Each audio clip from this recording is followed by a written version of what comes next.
Yo tengo aquí.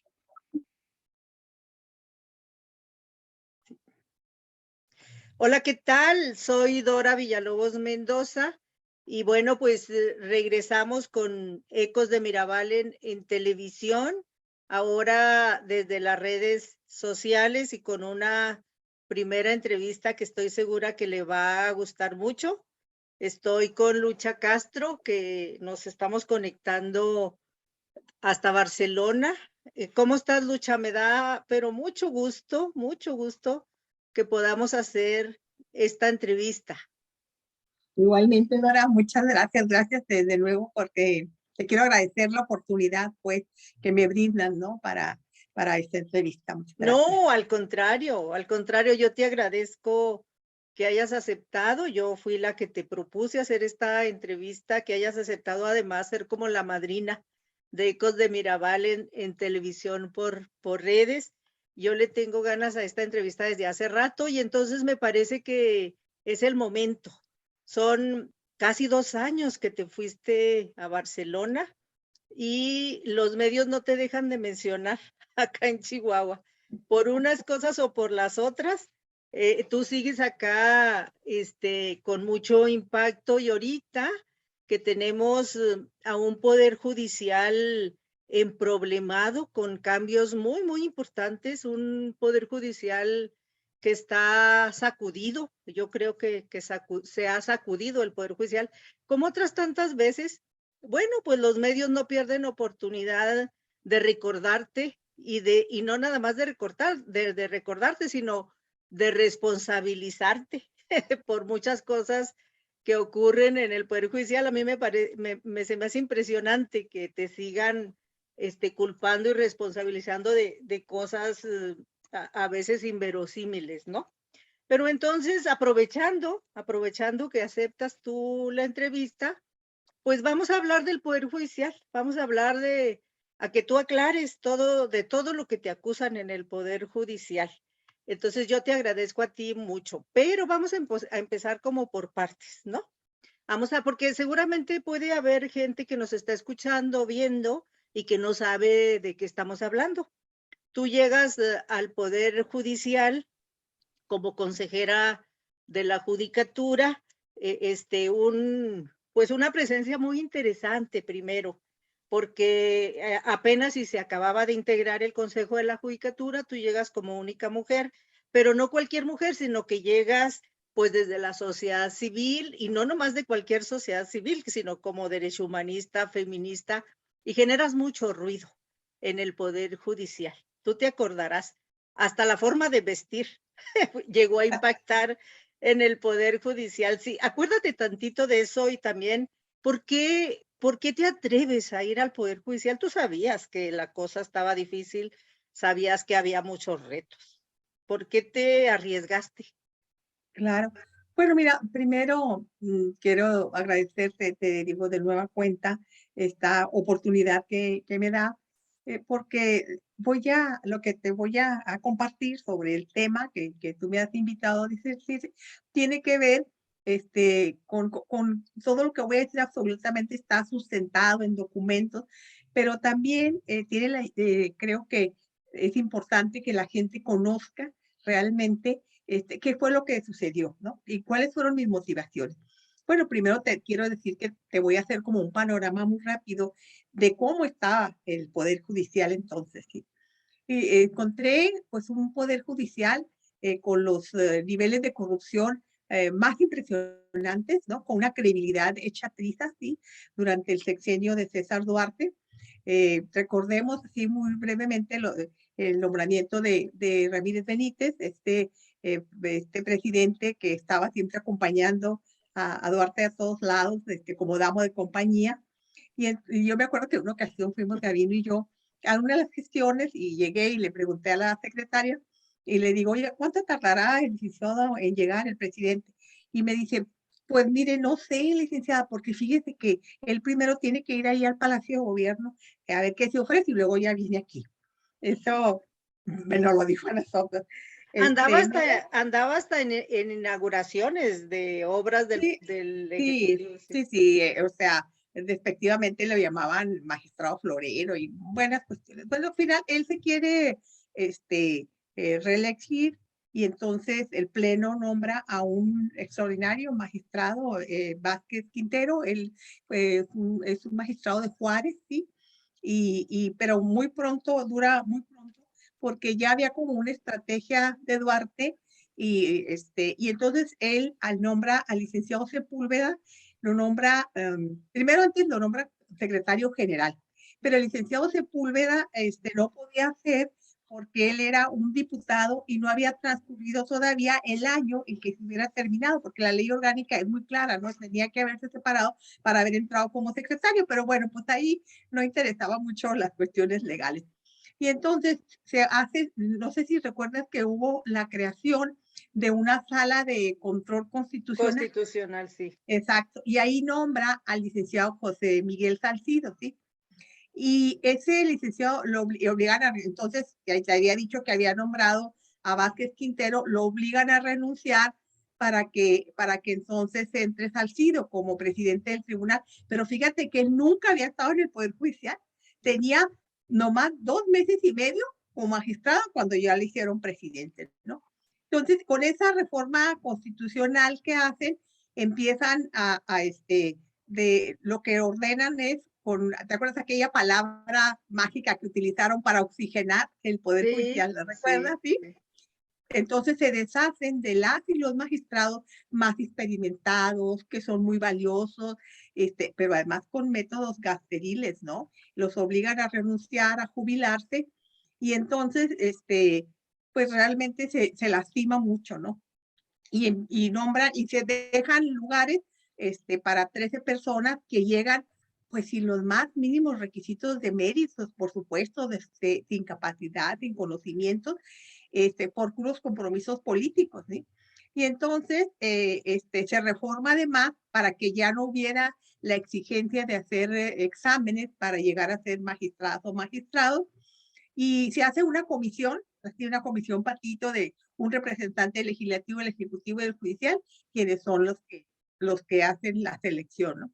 Y luego, paralelamente, empieza como un escándalo muy fuerte de todo el incremento en los costos que está en la construcción de la ciudad judicial, ¿te acuerdas? En la construcción, porque sí, eran, además de con graves deficiencias estructurales, de lo que se ve ahí es que el incremento de 3 veces más del precio, fue lo que se dio. Déjame, y con esto. Hasta la fecha se les menciona magistrados oxigenadores a los que entraron durante el sexenio de Duarte. De hecho, hasta la fecha así se les identifica. Sí. Bueno, te andaba. Perdón, estaba conectándome. Ya no te veo. Te andabas conectando, sí. Sí, porque se estaba acabando la pila. Bueno, entonces estábamos hablando de eso, ¿no?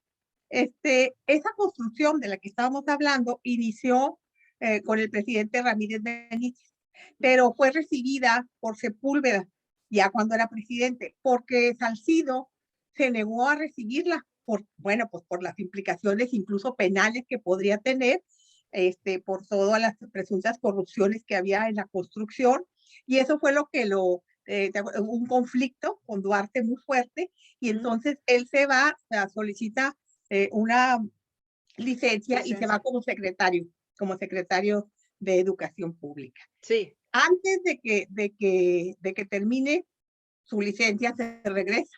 Y somos testigos así de un acto muy bochornoso donde había 2 presidentes al mismo tiempo, ¿no? Salcido y Sepúlveda. Y bueno, ahí creo que el licenciado Salcido podía haberse retirado muy dignamente, pero pues cometió, creo que un error garrafal, ¿no? Una cuestión que yo considero, mermó mucho su dignidad, porque se jubiló de por vida con el sueldo de magistrado, cuando no tenía los 5 años de antigüedad que dice la ley orgánica del Poder Judicial para que pudiera hacerlo. Entonces, fíjate que durante la gestión de tanto de Salcido como de Sepúlveda, se nombran el mayor número de jueces, 76 jueces provisionales, sin ningún proceso transparente de selección, ¿no? incluso los magistrados, estos oxigenadores, algunos de ellos fungen, son los que hacen los exámenes, son los que entrevistan a quienes van a ser jueces, son los que califican, etcétera, son los que evalúan y son los que dice estos van a hacer, ¿no?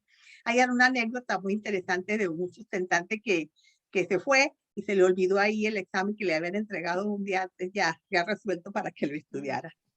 Y durante todo este tiempo, con nosotros ya conocemos la historia que Duarte pues creó realmente una organización delincuencial que no solamente en todos los niveles, sino en los tres poderes, ¿no?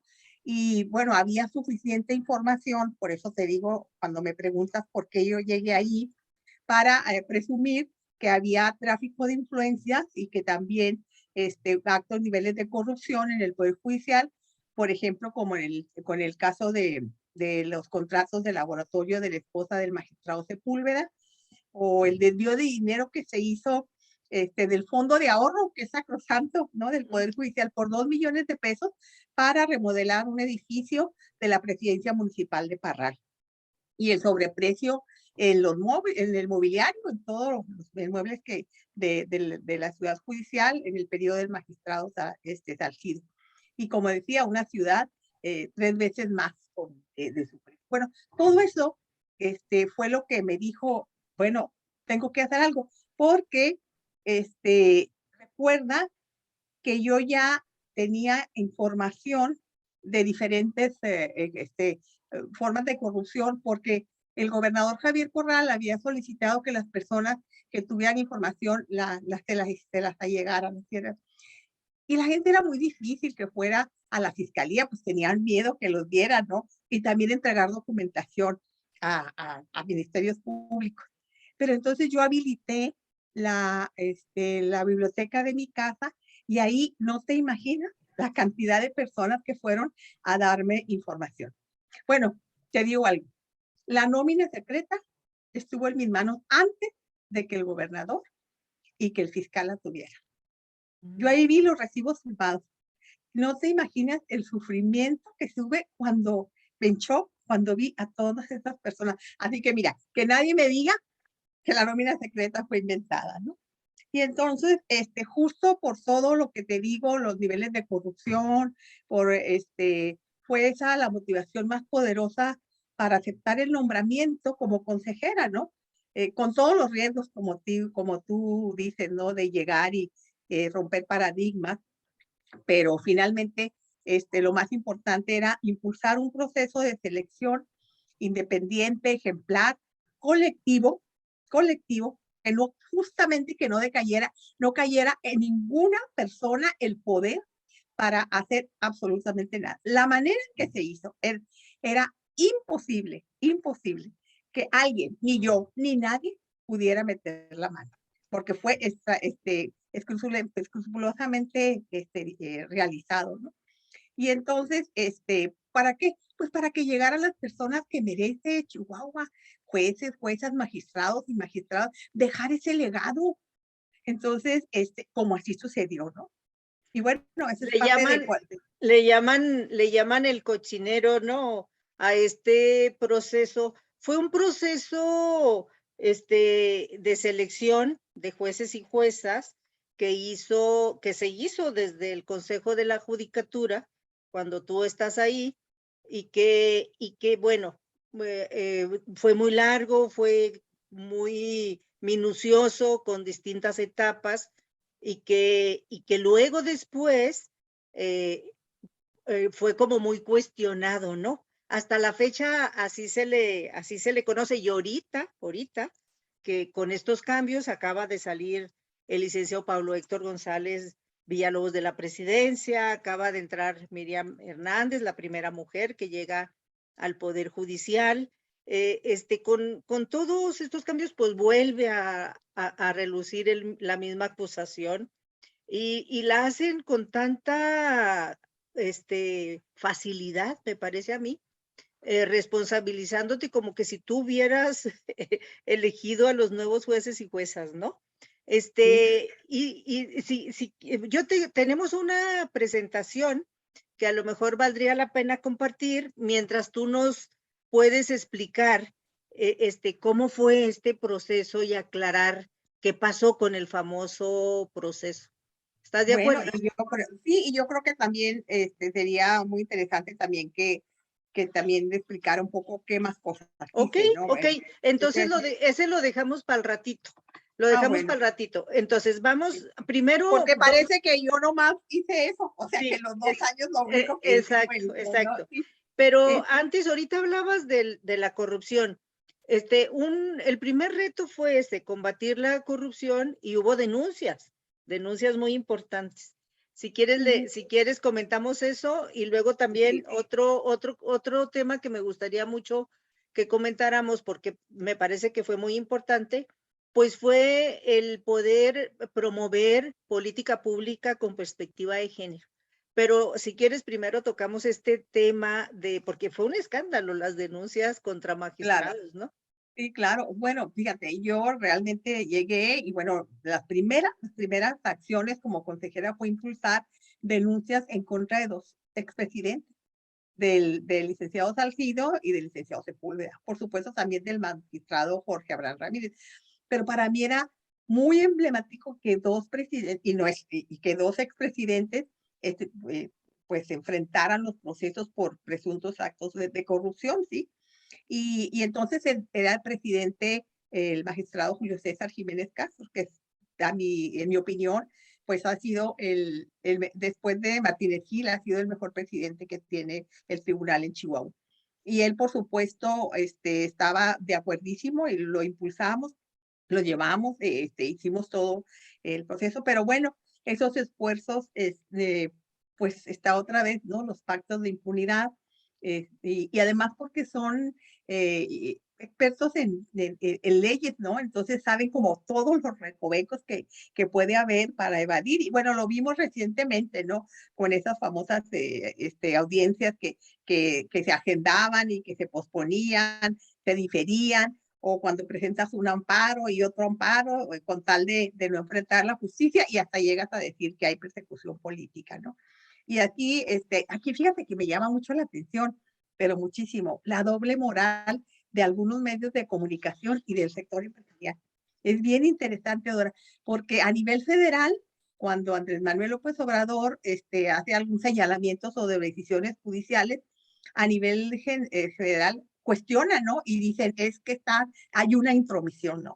Pero a nivel local, cuando, por ejemplo, se calumnia a los juzgadores o juzgadoras que tuvieron conocimiento de los expedientes X, entonces ahí sí se les puede decir que fueron jueces de consigna. Es como la doble moral, ¿no? Y bueno, hay varias aportaciones que hice en el Poder Judicial en temas de género, como tú me decías, pues yo siendo la única mujer que llegué, fíjate que cada día, de veras, cada día, yo me decía a mí misma, a ver, mí misma, ¿para qué le sirve a las compañeras del Poder Judicial y a las justiciables, así les llaman, a las usuarias del sistema les llaman justiciables? Es otro también, empecé a utilizar otras palabras que llegaron a entender, ¿no? A tener una consejera que sea mujer, que sea feminista y defensora de los derechos humanos, ¿no? Y ese fue como el horizonte en el que me moví.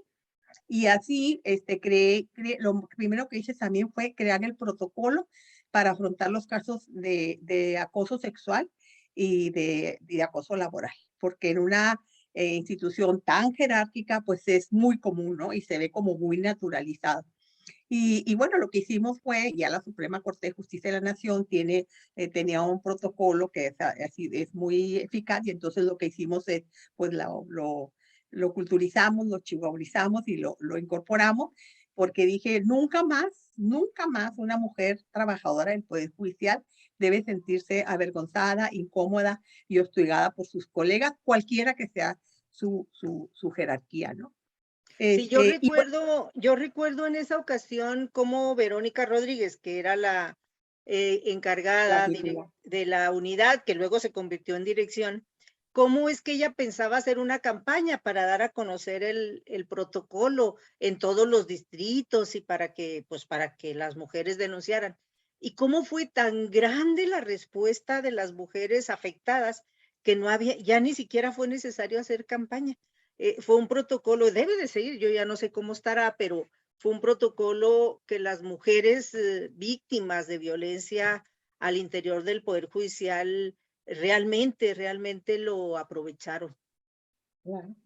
Y Sí, fíjate que también otra de las aportaciones que yo reconozco es la terminación con el tráfico de influencias.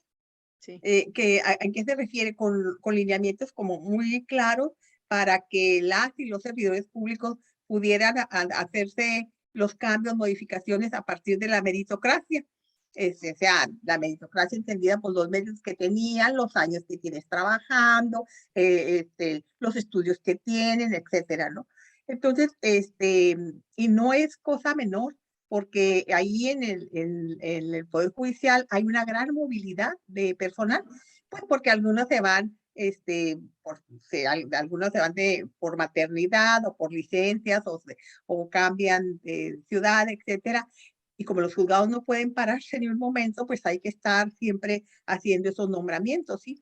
Y aquí, anteriormente, pues el juez mandaba un nombre y de una persona y decía, bueno, él quiero que esté allí, ¿no? Muchas veces eran recomendados, muchas veces los propios magistrados les decían, oiga, yo sé que ahí tiene usted un lugar, le encargo a fulano, entonces se sentían un poco obligadas, ¿no? Entonces, en la comisión de carrera judicial, que tengo que aclarar, la comisión de carrera judicial no es Lucha Castro.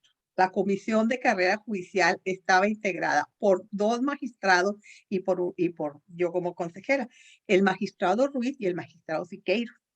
Los 3 éramos integrantes de la comisión. Fuimos integrantes de la comisión. Por eso se llaman comisiones.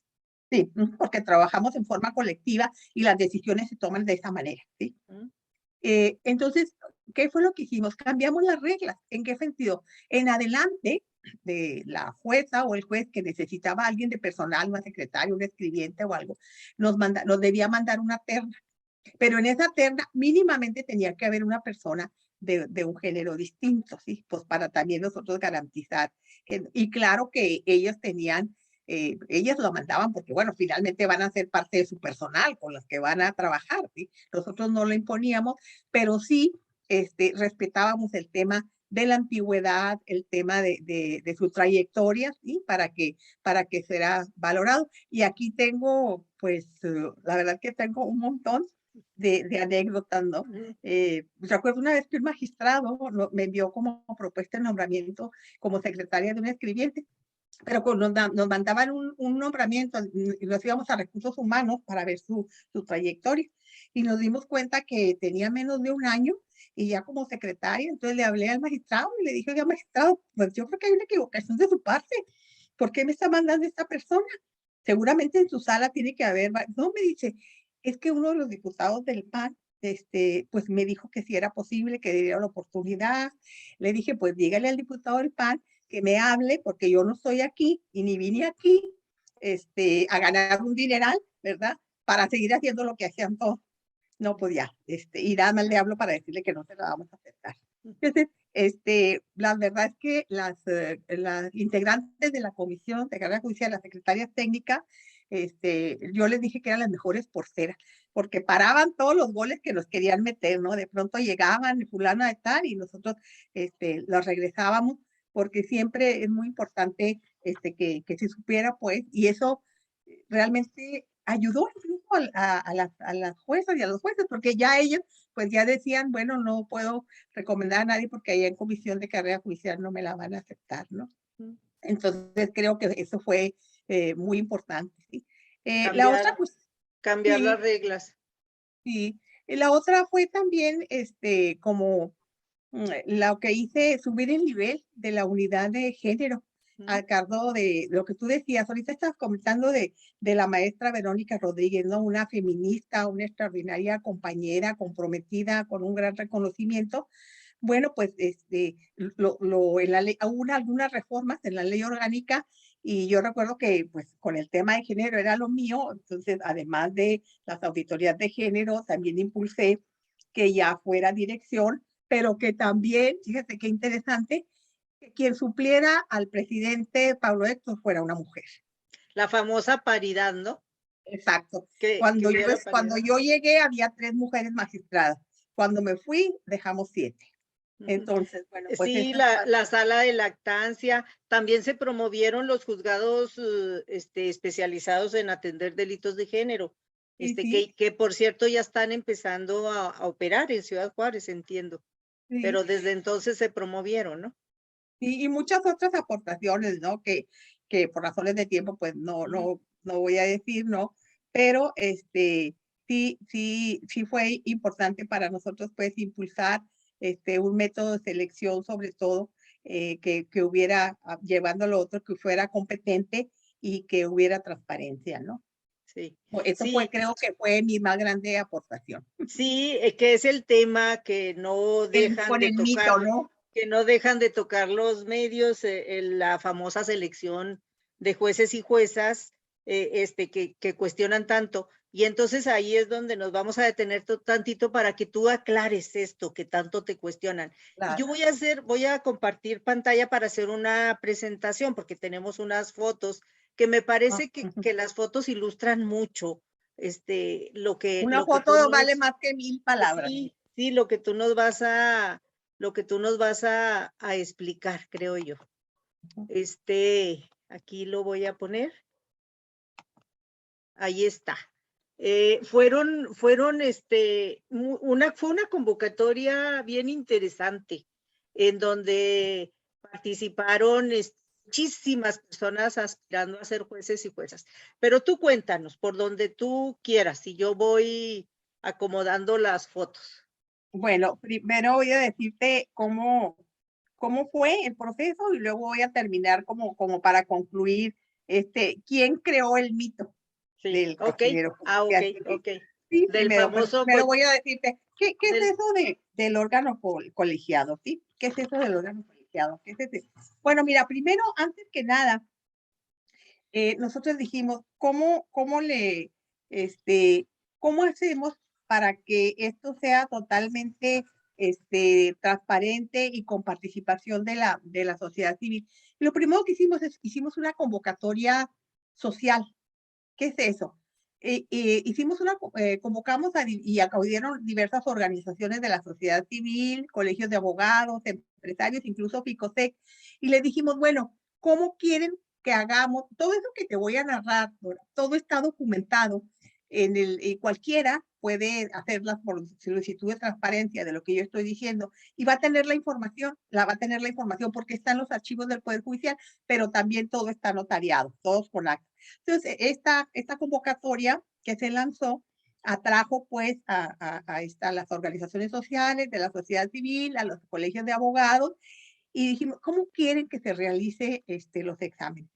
Y todos ellos dijeron diferentes propuestas, pero la que salió común fue que el examen de conocimiento se elaborara con una institución académica fuera del estado de Chihuahua, sí, justamente para que no hubiera la posibilidad de que se pasaran los exámenes, ¿no? Y lo que tú dices, por primera vez en la historia, se abrió el proceso para la selección de 56 jueces y juezas a candidaturas externas y pues llegaron más de 500 personas, ¿no? sí. Y entonces, esto que vemos ahí es el órgano colegiado. ¿Qué quiere decir? Porque el órgano colegiado, la ley orgánica del Poder Judicial, establece que la obligación de que ese órgano es el que tiene que hacer todo el proceso, desde el inicio hasta la terminación, no lucha casti. Entonces, en esa comisión para la selección de los jueces, ahí estaba el magistrado, ahorita el anterior estaba el magistrado aquí en la primera parte, está el notario público Irán, que es el Ahí notario está. público, sería número 3, está ahí el licenciado Rodelo, está Pablo Héctor González, está de la camisa de cuadros, el licenciado Sotelo, el magistrado Sotelo, y está ahí también la directora del Inforac, ¿sí? Entonces, el órgano colegiado que hace la organización de todo el proceso. Está el magistrado Leo Alvarado también, y está también Exacto. el magistrado Ruiz. Ujú. Sí, Todas sí. estas personas son parte del órgano, ¿no? Leo Alvarado, Lucha Castro, Pablo Héctor, por supuesto, sí. Sí. somos los que integramos. Este es el órgano colegiado. Entonces, lo primero que dijimos, bueno, ¿qué estamos haciendo ahí? Estamos disertando sobre la cadena de custodia. ¿Qué es eso? Ya teníamos la solicitud de las organizaciones de la sociedad civil, de los abogados, de que querían un examen que no se hiciera en Chihuahua. Entonces buscamos las universidades y encontramos la Universidad Iberoamericana Campus México. Y a esa universidad le solicitamos que hiciera los exámenes, tanto para magistrados y magistradas, como también para seleccionar jueces y juezas. La cadena de custodia es un sistema de control y de registro de un producto, en este caso del examen, que para garantizar su inviolabilidad, para que desde que se creó hasta que se alimentan las computadoras, hasta que salen los exámenes, ¿quién los va a tener, no? O sea, ¿quién los va a tener? O sea, ¿dónde va a estar eso? Entonces, ese órgano colegiado, no Lucha Castro, solicitó a la Universidad Iberoamericana que los exámenes, que además se hicieron en una UCB que tenía el logo de la Universidad Iberoamericana, se entregaran no a nadie de integrantes de la comisión de la comisión responsable de jueces y juezas, que fue esta que vimos ahorita, y en el caso de los magistrados fueron los 5 consejeros que estábamos, ¿sí? Entonces, que se le entregaran al rector, a rectoría. Entonces llega, esa es la documentación, no sé si se puede ver a calce, pero está sellada por el rector de la Iberoamericana con su firma. Adentro están las UCB. La UCB, el que está ahí es el notario que da fe, y entonces esos se llegan y se meten, esos, ahí están los sobres, se meten a un archivero y se sella, se sella y se pone la firma de todos. Bueno, pues y ahí se queda. Ahí lo que está haciendo el notario, y ustedes ven que también ahí están los dos magistrados, que son, una vez que llega el día del examen, lo que hacen ellos es, ella está alimentando con la UCB la computadora que va a ser la matriz para ahí realizar el trabajo. Pero ellos estuvieron presentes. Y yo creo que ahorita hay una foto donde incluso hay de barras de abogados, en Juárez también fueron, etcétera. Ellos están presentes, ahí ya está el examen. Bueno, ahí pueden ver, él es él es el responsable técnico que se encuentra, que está alimentando esas computadoras y ahí es el licenciado Sotelo. Y ahí están todos los que están viendo cómo se rompieron los sellos en ese momento, y en ese momento, bueno, ahí está la gente, mira, ahí está la gente de FICOSE, ahí están los magistrados, ahí está el magistrado, ahí estamos todas, ¿sí? Y ahí está él, rompieron los sellos y da vista el notario, perdón, y en ese momento se hace la alimentación a la computadora. Entonces, no hubo manera esa es la información en cuanto a cuando corre los exámenes. Y luego ya en los exámenes, ahí está el magistrado explicándoles a ellos, por ejemplo, mira, ahí está dando la información, y la información es el tiempo que tienen, que no se puede regresar, es el sistema de Ceneval, ¿no? Y muy importante, cuando terminan de realizar el examen, en ese momento, cada uno de los sustentantes tiene su resultado. En ese momento, yo ya sé cuánto me saqué. Y en ese momento se imprime absolutamente todos los resultados, así, y se da fe de ellos por el notario. Y eso se vacía en un acta. Así es como la primera parte que tiene que ver con el proceso de conocimiento. No sé si tengas de ahí alguna duda. Sí, sí. Esta primera parte yo recuerdo que fue súper importante porque eran muchos y muchas aspirantes. Entonces, era una gran cantidad. Por eso es que todo el órgano colegiado, todos los magistrados acudieron para participar pues en toda la logística, ¿no? También yo me acuerdo que tenían mucho como el interés de la transparencia, de que todo fuera como muy claro. Luego las siguientes etapas Voy a quitar tantito, para que nos expliques lo que sigue, y luego ahorita regreso con la presentación. Hubo exámenes psicométricos, si mal no recuerdo.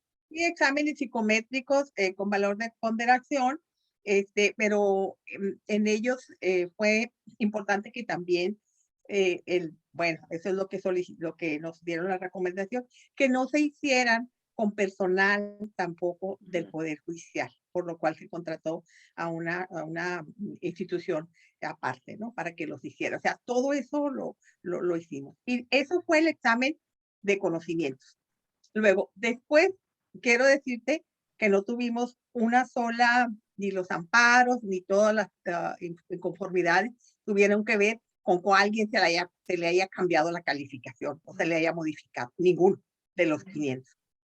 El segundo, después del examen psicométrico y que los que habían pasado, tuvimos una capacitación, creo que por ahí la tienen, ¿no? Sí, aquí la voy a buscar la presentación, sí. Pero una capacitación impresionante, ¿sí? Por expertos internacionales, ¿sí? Como vinieron de la Asociación de Civil, Justicia y Género de Costa Rica, ¿sí? Creo que esta persona que está en la pantalla venía de Costa Rica, si mal no recuerdo. Vinieron de la asociación también de Centro para el Recurso Efectivo de la Ciudad de México, del Tribunal Superior de Justicia de la Ciudad de México, de Coahuila, de Nayarit, de la Defensoría Pública de Baja California. O sea, vinieron a hacer la capacitación, ¿no? Y bueno, y lo más interesante también fue, bueno, esos son todos los exámenes, ¿sí? Y lo más interesante es la tercera parte, fue la simulación de audiencia. ¿Qué fue la simulación de audiencia? Bueno, es un examen práctico de conocimientos, ¿sí? Sobre un caso a través de una simulación de audiencia. O sea, cada aspirante fungió, se hizo el personaje como de juez o jueza, que está videograbada y es parte del expediente individual de cada uno. Y un grupo de especialistas lo evaluó en cada materia, según era si era familiar, penal, civil, etcétera, esos especialistas, pero que vinieron, lo que más interesante es que vinieron de todo el país. O sea, nosotros solicitamos al Consejo de la Judicatura Federal y no hubo, nadie revisó los exámenes que fuera de Chihuahua. Todos fueron, mira, ahí está uno, ¿no? Ahí está uno de ellos. Mira ahí, sí. Sí. Entonces, por si fuera poco, ahorita te digo algunas cosas que ellos dijeron, ¿no? Pero por si fuera poco, es importante mencionar que quienes no estuvieron de acuerdo, porque bueno, puede ser, sí hubo, por supuesto, personas que no estuvieron de acuerdo, ellos ejercitaron su derecho para inconformarse, y para presentar los diferentes motivos de inconformidad, pero ninguno hubo acusaciones por parte de los sustentantes de que hubo cambios en las descalificaciones o que hubo actos de corrupción, ¿no? Entonces, la otra cuestión que al terminar estos evaluadores que tú nos has presentado ahorita, felicitaron al Consejo de la Judicatura por la organización, ¿sí? Incluso esta experiencia está documentada, recuerdo yo, en la Gaceta de la Suprema Corte de Justicia de la Nación, y recuerdo, no sé si está por ahí María de los Ángeles Yanderal. Sí, de hecho hay varios videos. Hay varios videos. A lo mejor podemos escuchar alguno, puede ser. Sí, fíjate, María de los Ángeles, ella mira, decía. Ella, por ejemplo, a ver si se alcanza a escuchar.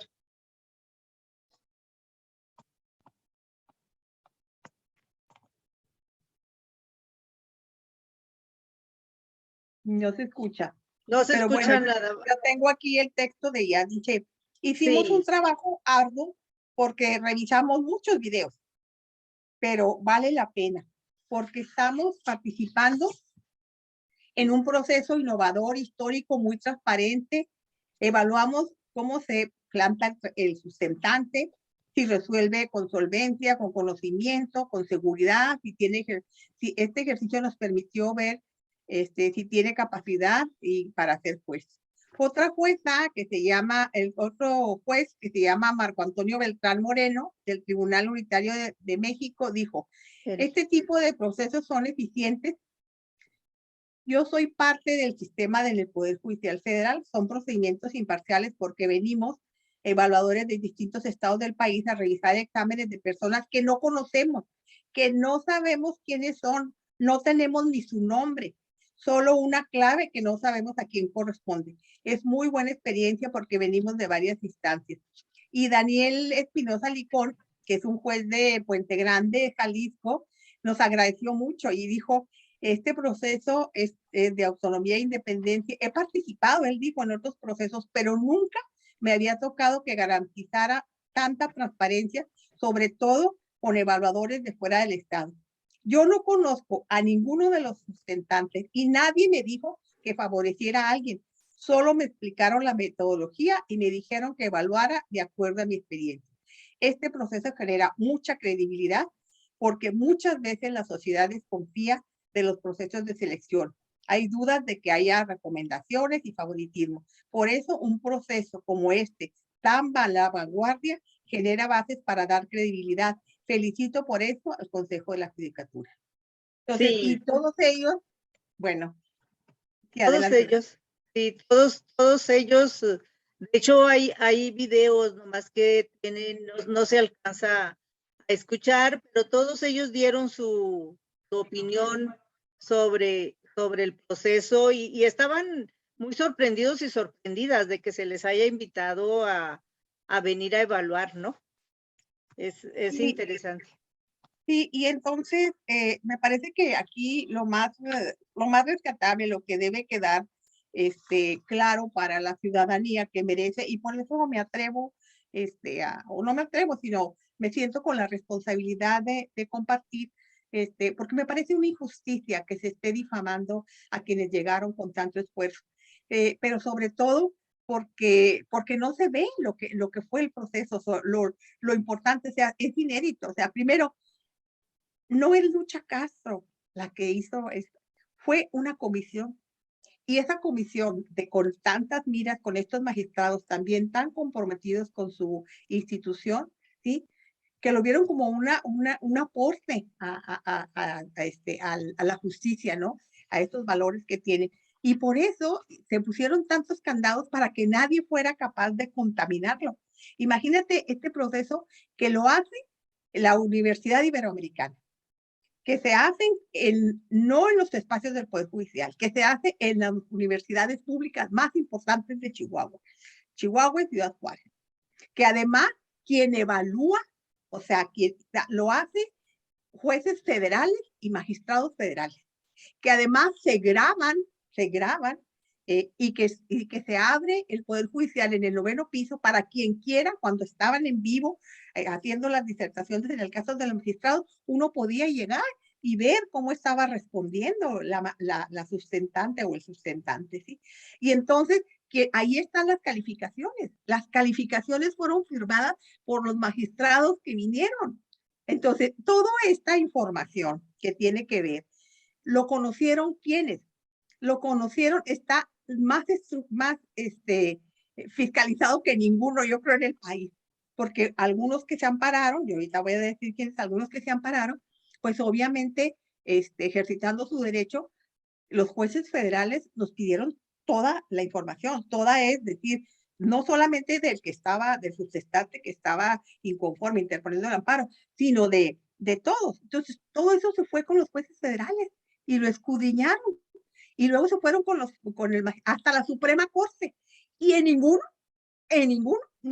juez federal ni magistrado en la Suprema Corte encontró actos de corrupción. Ninguno. Sí, decías que tú sabes dónde surgió el mito de que ahora se diga que fue cochinero. Sí. Bueno, el mito, como todos sabemos, porque además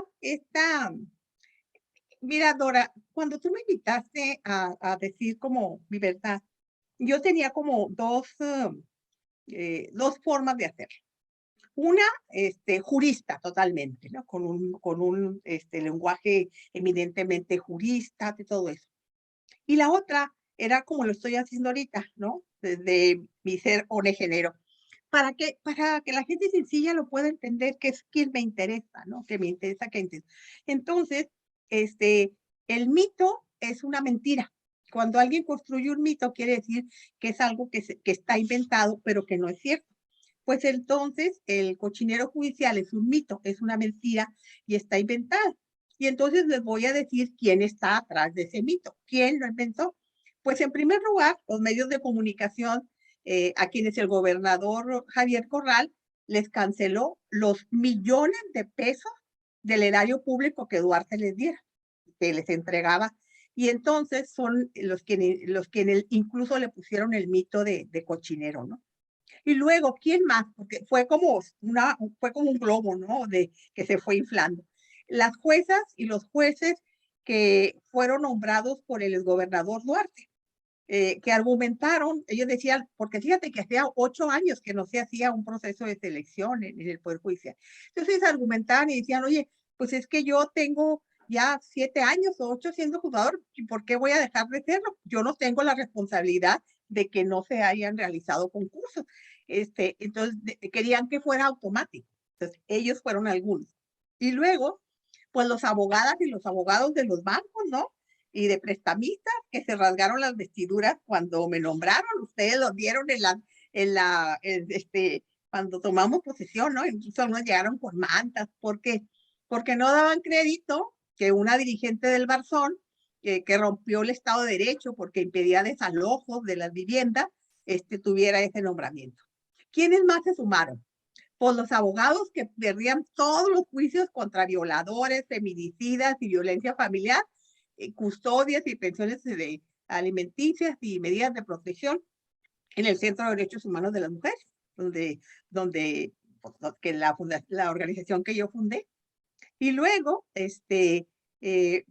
pues además se sumaron también todos los que estaban en contra del gobernador Duarte, por supuesto los porque están procesados penalmente, mucha gente del PAN, algunos militantes del PAN que estaban inconformes y decían cómo es posible que uno de los puestos de mayor poder se hayan entregado a una feminista, izquierdista y no a alguien de Acción Nacional, ¿no? Que pudiera tener mejores perfiles. Y también, desde luego, aquellos abogados que, pues, que fracasaron, que por diversas razones no pudieron pasar el examen, ¿no? Estamos hablando de más de 450 que no lo lograron. ¿Por qué? Porque se colgaron del mito, porque era mucho más fácil para ellos, para su propio ego, decirles con sus amistades y sus familiares, ya ves, por eso no pasé, pues es que ya estaba arreglado. Entonces, todo ese mundo de gente fue el que se colgó, ¿no? Y bueno, finalmente, la famosa denuncia ante la Fiscalía Anticorrupción, que no se congeló ni se le dio carpetazo, se resolvió. La de Y se Sotelo. resolvió de fondo diciendo que no había elementos para ningún delito. Como también, no solamente la Fiscalía Anticorrupción, como los jueces de distrito, como magistrados de distrito, como la Suprema Corte de Justicia de la Nación. Entonces, eh, ¿qué fue lo que pasó? ¿Por qué se presentó esa denuncia después de un año, ¿no? de los hechos? Bueno, yo como por mi trayectoria de defensora de derechos humanos de las mujeres, tuve conocimiento de 3 víctimas de acoso sexual del consejero Sotelo. De eso también tuvo conocimiento el magistrado Ruiz y ambos nos dimos a la tarea de documentar los casos. Una de las víctimas se atrevió a denunciar y nosotros exigimos ante el Consejo de la Judicatura medidas de protección para ella y la aplicación del protocolo. O sea, el protocolo que yo había impulsado, pues tenía que de inmediato hacerse, tener sentido para la vida de una mujer, ¿no?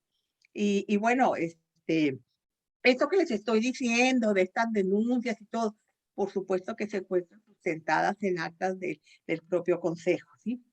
Entonces, él fue informado del consejero de la denuncia en su contra y yo creo que ante el escándalo mediático que significaría la noticia, de inmediato convocó una rueda de prensa informando que, pues, que había sospechas de que había manipulación del proceso, ¿no? Es importante aclarar que él fue una parte muy activa en los procesos, ustedes lo vieron ahorita en las fotografías. Bueno, pues absolutamente todas y cada una de las actas en donde dan constancia de todo el proceso, todo el caminito, la cadena de custodia que ahorita platiqué, hasta donde llega el final del examen, él participó y está su firma en todas las actas, ¿no? Entonces, la estrategia consistió, me pareció, que crear, es la lectura que le doy, pues crear una cortina de humo para frenar el escándalo mediático que pudiera ser el tema del acoso sexual y argumentar que en todo caso que esas denuncias eran inventadas y que fuera como una venganza, ¿no? Por sus denuncias, ¿no? Entonces, pues ese es más o menos lo que yo considero que hicieron el famoso cochinero judicial que le han llamado, ¿no? El asunto es que ahí hay 56, 50 y tantos jueces y juezas, pues que fueron electos, electas en un proceso muy importante y que están haciendo su trabajo, ¿no? Claro, que lo están haciendo. Sí, yo creo que es una infamia. O sea, realmente eh, yo les quiero decir a esos jueces, a esas juezas, a esos magistrados y magistradas, que se ganaron con su esfuerzo, con su trabajo. Yo creo, la lógica me dice, las horas al sueño que le quitaron a su familia, la ilusión, o sea, todo lo que significó para ellas y que ahora se ha manchada su nombre, hablando como que les regalamos la magistratura o el juzgado. Eso es indigno, o sea, es una calumnia, una difamación que hiere profundamente. Pero mira, ahorita que el Poder Judicial está pues en una situación pues de muchísimo que acoso, que está ahorita en una situación difícil. Me parece que esos juzgadores y esas juzgadoras que llegaron así pueden ser y deben de ser el pilar que saque la casta y que saque adelante el Poder Judicial. Porque yo llegué a querer el Poder Judicial. Y una de las cosas, Dora, por las que yo antes no hice público todo esto que ahora es, porque yo respeté al Poder Judicial y ahí si yo entro a una institución jerárquica, tengo que respetar las reglas. Y las reglas ahí eran que el vocero era el presidente. Entonces yo no podía hacer ruedas de prensa alternativas para contestar cuando tenía a alguien que, de acuerdo con el protocolo, sí, es quien debía contestar. Esa fue una de las razones. Sí. Pues yo te agradezco mucho, Lucha. Un último mensaje, algo que se nos esté pasando, que sea importante. Pues mira, yo tendría como dos cosas que decirte. Me parece muy importante enfatizar que lo que está ahorita en juego no es defender el nombre de Lucha Castro o de fulano y tal. Es defender la independencia del Poder Judicial. Sí, eso es lo que está en juego. Y en especial, pues me interesa, como decía ahorita, denunciar el estigma perverso, ¿sí? Que están utilizando para en contra de quienes llegaron a ocupar esos puestos. Y especialmente quienes se dieron la tarea con valentía, con inteligencia, de ser en los expedientes X, ¿no? Los famosos expedientes X, creo que para allá va los misiles y se olvidan de que, y ahora se dice que fueron jueces de consigna. Todas las personas que están encarceladas desde hace 2 años han interpuesto amparos, han impuesto recursos, todo lo que la ley les da y siguen en la cárcel. ¿Y por qué siguen en la cárcel? Pues porque los jueces federales y los magistrados federales han considerado que hay suficientes elementos para que sean procesados. Entonces, nadie puede acusar entonces de que fueron jueces de consigna, ¿sí? Entonces, ante esa intromisión que yo advierto, puedo equivocarme, pero es una intromisión del Ejecutivo en el Poder Judicial, considero que quien puede ser el fiel de la balanza es el Congreso del Estado, ¿sí? Especialmente el grupo parlamentario de Morena y bueno, también de Movimiento Ciudadano, siempre y cuando no le entren al juego político de la negociación por plazas, ¿no? porque Morena tiene que tener claridad que lo que se está haciendo es desprestigiando mucho la institución, ¿no? Pues para preservar el pacto de impunidad. Y es muy preocupante que se ponga en tela de juicio el actuar de estos juzgadores, ¿no? Creo que Morena puede, si realmente quiere conservar la autoridad moral, puede convertirse en un observador y entonces ver por qué se va a ratificar o no se va a ratificar a esos juzgadores, ¿no? Porque hay criterios que son muy objetivos, o sea, y que la Suprema Corte de Justicia los ha determinado, ¿no? Y creo que el Congreso nombró a un consejero y él puede llamar a ese consejero para que le dé información documentada de cuáles son las razones por las cuales que tienen que ver a lo mejor si pues falta de probidad, los criterios estrictamente jurídicos que impiden que un juzgador o una juzgadora se le ratifique para que no sean cuestiones de venganzas políticas, ¿no? Eso es lo que tendría que hacerse. Espérame, que creo que aquí algo le mueve. Y creo que además, ellos como representantes del pueblo tienen esa facultad y lo deben de hacer. Y bueno, vienen también algunas, hay 3 magistraturas me parece que están vacantes y creo que ahí también el grupo de oposición y el Congreso tendrían que ser muy escrupulosos para ver el currículum, la hoja de vida de quienes van a ser propuestos para que no sean por favores políticos, sino que realmente sean las mejores personas. Entonces, yo pues antes de nada te quiero agradecer y bueno, te mandé por ahí algo que una foto en donde aparezco yo y con eso me gustaría terminar esta entrevista La que voy a poner porque sí la recuerdo. creo que fue la última. Es la Sí, última. Ahí está. sí, esa. Bueno, pues mira, ahí estoy en la toma de posesión y les digo para terminar, los ideales de mi paso por el Poder Judicial nunca fueron traicionados y los expresé en la toma de posesión y que ahorita les comparto. En el camino a recuperar la dignidad de un pueblo, tomé la decisión de formar parte de la historia. A mi tercera edad, asumo el compromiso con el horizonte de los derechos humanos de romper el pacto de impunidad que destruye mi país. Lo haré desde el Consejo de la Judicatura y va mi historia personal en prenda. Y no los dejaré. Gracias. No, al contrario, pues yo te agradezco mucho, Lucha, y que sea en esta fase ya no sé ni cuál fase, tercera, cuarta de Ecos de Mirabal, que sea una de varias entrevistas que podamos tener. Cuídate mucho y seguimos en contacto. Éxito. Igualmente, hasta luego. Adiós.